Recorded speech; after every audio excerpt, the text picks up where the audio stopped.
it turned out to be no big deal, but it was, uh, I basically kind of lost my balance, and I knew I was sick, and I went to the hospital and checked in. They said I was severely dehydrated, and I got great care, and I left the next day. And how's your health now? As far as I know, it's great. But when you're older, you have to be more careful to stay hydrated. Speaking of aging, there's this book that came out that talks about Joe Biden and the people around him seeing that he had cognitive and physical decline. Did you ever have a moment with him where you thought maybe he was unfit to run for No. president? No. I thought he was a good president.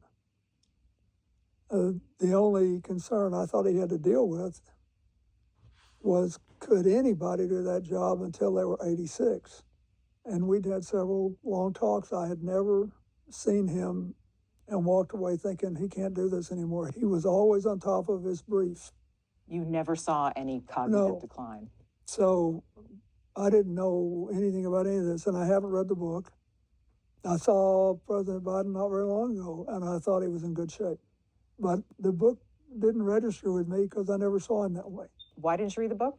I didn't want to, because he's not president anymore, and I think he did a good job, and I think we are facing challenges today without precedent in our history, and some people are trying to use this as a way to blame him for the fact that Trump was reelected. At this point, do you think there are any limits to President Trump's power? Oh, yeah. Who's stopping him? The courts. The courts, including a lot of judges he appointed. And he is looking for ways to basically defy all these court orders. But I think he'll have a hard time doing that. And if he does, I think it will hurt him in America. I mean, look, we've never seen anything like this before in my lifetime. Somebody says, whatever I want should be the law of the land. It's my way or the highway. And most Americans don't agree with that. And I think, it will help if the Democrats win the governorships at stake in this year and can win the House back next year. But I think that he's paid a price for this, name calling and throwing his weight around. I think.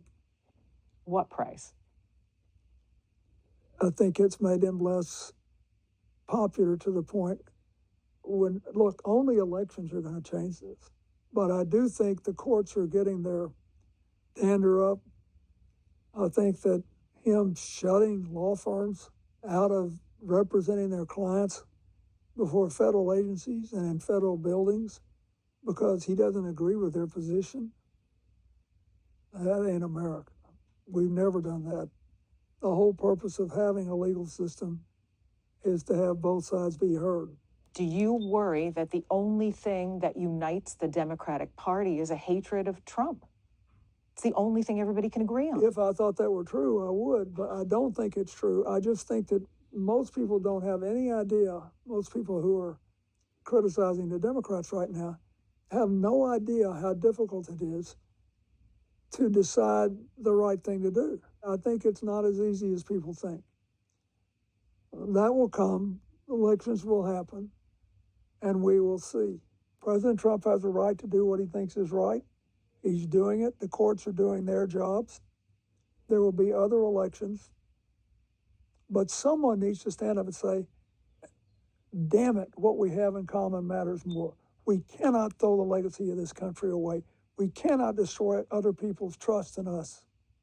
We need to preserve that and find a way to work together and not humiliate other people just so we can win. We got to just calm down and try to pull people together again.